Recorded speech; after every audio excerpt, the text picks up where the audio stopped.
अकड़ू लालची दामाद, दिल छू लेने वाली कहानी। दीपा, मैं यहाँ नहीं रहूँगा। हमारी तो कोई पूछ ही नहीं हो रही।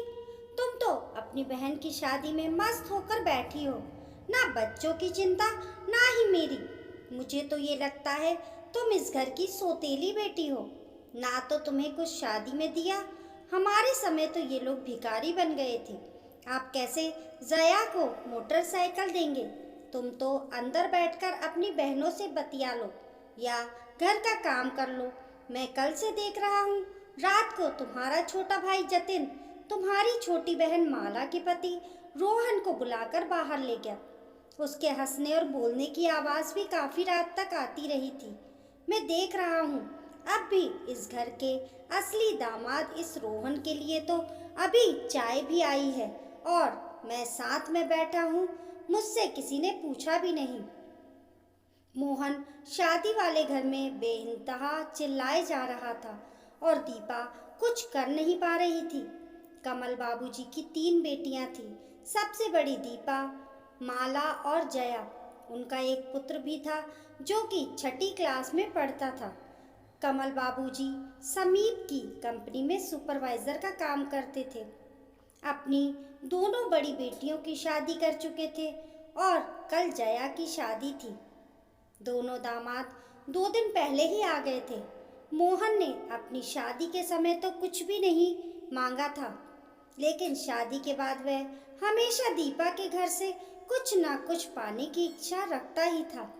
जब भी वह ससुराल आता, शायद ही कभी ऐसा हुआ हो कि वह बिना लड़े घर से गया हो। दीपा के कारण सब चुप ही रहते थे, लेकिन अब तो और भी सारे लोग घर में इकट्ठे हुए थे। मोहन के इस व्यवहार के कारण दीपा बहुत शर्मिंदा हो रही थी। जब से मोहन को ये बात पता चली कि ससुर जी जया को मोटरसाइकिल भी दे रहे हैं, तब से तो उसका गुस्सा संभाले नहीं संभल रहा था। कुछ भी बोलने का मौका वह हाथ से जाने नहीं दे रहा था। इसके विपरीत रोहन अपने ससुर जी को पिता के समान ही सम्मान देता था। इसी कारण घर में उसकी जगह एक बेटे के समान ही थी। कमल बाबूजी बिना उसकी सलाह के कोई भी काम नहीं करते थे। रोहन रसोई में भी काम करने में कोई शर्म नहीं समझता था।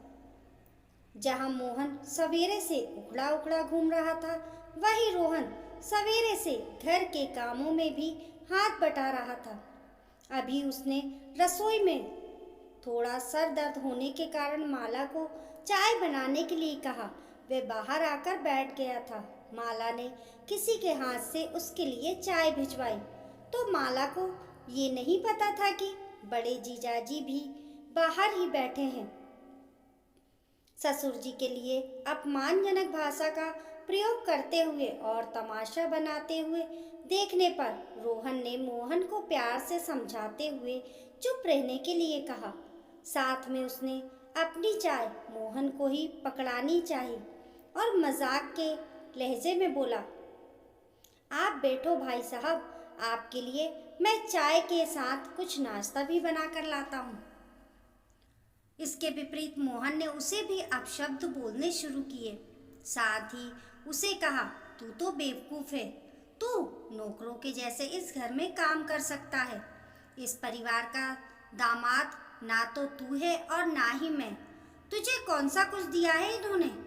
देख, अपनी जया को तो ये मोटरसाइकिल भी दे रहे हैं। दामाद को अपनी इज्जत खुद करवानी आनी चाहिए। तुझे मेरा साथ देना चाहिए या कि मुझे ही रोकना चाहिए? मोहन ने तभी बड़े प्यार से मोहन को कहा, आप सही कहते हो भाई साहब, मैं इस घर का दामाद हूँ ही नहीं, मैं तो इस घर का बेटा हूँ। घर का दामाद आप खुश रहें, मैं तो सिर्फ यही चाहता हूँ। कल रात को भी जब छोटे साले साहब मुझे बुलाने आए थे तो कारण यह था कि मैंने नीचे जाकर बूंदी के लड्डू बनवाने में हलवाई की सहायता करनी थी। आप तो ऐसा करते नहीं, इसलिए किसी ने आपको बुलाया नहीं। मैं आपको कुछ बताना नहीं चाहता था, पर क्योंकि आप चुप नहीं होंगे, इसलिए घर के बड़े दामाद जी, आपके ससुर जी ने आपको अपनी बेटी दी, आपने क्या उसकी कद्र की?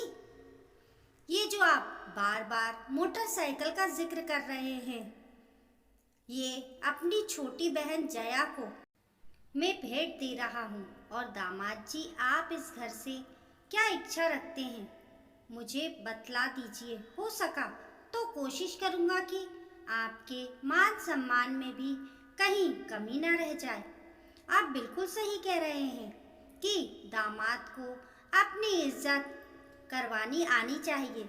ये शादी का घर है और मैं सिर्फ अपनी बड़ी दीदी दीपा का ख्याल करके चुप हूँ, वरना शादी तो आपके बिना भी हो सकती है।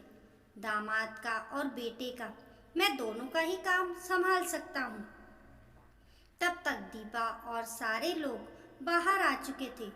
पाठकगण शायद मोहन को कुछ समझ ही आ गया होगा, क्योंकि उसके बाद जया की शादी होकर विदा होने तक मोहन ने एक बार भी लड़ाई नहीं की और शादी के हर कार्यक्रम में शांति से हिस्सा लिया।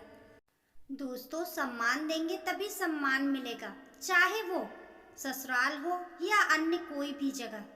दोस्तों, आपको आज की हमारी कहानी कैसी लगी, हमें कमेंट करके ज़रूर बताइए।